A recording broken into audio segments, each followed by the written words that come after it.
Hi అండి, hi అందరికీ. ఎలా ఉన్నారు అందరూ?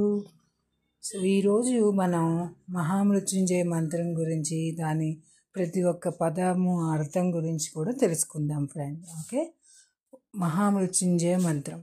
ఓం త్రయంబకం యజామహే సుగంధిం పుష్టివర్ధనం ఉర్వారుకమివ బంధనాన్ మృత్యోర్ముక్షీయమామృతాత్. దాని ప్రతి పదార్థం. ఓం అనగా ఓంకారము, శ్లోకమునకు గాని మంత్రమునకు గాని ముందు పలికే ప్రణవనాదము. త్రయంబకం, 3 కన్నుల గలవాడు.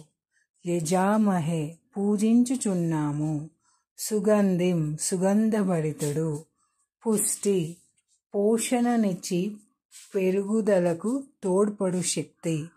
వర్ధనం అనగా అధికము, పెరుగునట్లు చేయువాడు, పెంపొందించువాడు.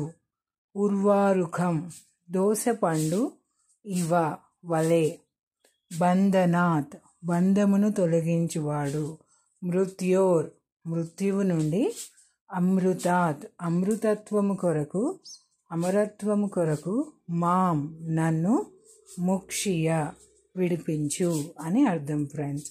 అందరికీ శక్తి నొసగే ముక్కంటి దేవుడు సుగంధభరితుడు అయిన పరమశివుని నేను పూజించుచున్నాను. ఆయన దోసపండు తోడిమి నుండి వేరు చేసినట్టులా నన్ను అమరత్వము కొరకు మృత్యుబంధము నుండి విడిపించుగాక. మనకు ఉన్న తెలిసిన మంత్రాలలో గాయత్రి మంత్రం వలె ఈ మహామృత్యుంజయ మంత్రము పరమ పవిత్రమైనది, అతి ప్రాచుర్యమైనది. క్షీరసాగర మదనంలో జనించిన హలాహలాన్ని రుద్రుడు పరమశివుడు దిగమింగి మృత్యుంజయుడు అయ్యాడు. ఈ మంత్రం జపించిన వారు కూడా ఆ రుద్రుని ఆశీస్సులు పొంది మృత్యుంజయుల గుదురు అని పలువురి నమ్మకం. ఇది ఒక విధమైన మృత సంజీవిని మంత్రం అని చెప్పవచ్చు. అంతేగాక ఆపదలు కలిగినప్పుడు కూడా దీనిని చదువుకోవచ్చును. సాధారణంగా 3 కానీ 9 మార్లు కానీ లేదా త్రిగుణమైన సంఖ్య లెక్కన దీనిని పారాయణం చేస్తారు ఫ్రెండ్స్. దట్స్ అబౌట్ మహామృత్యుంజయ మంత్రం.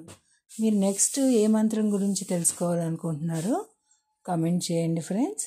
And if you like the content, please share, like and subscribe. Thank you.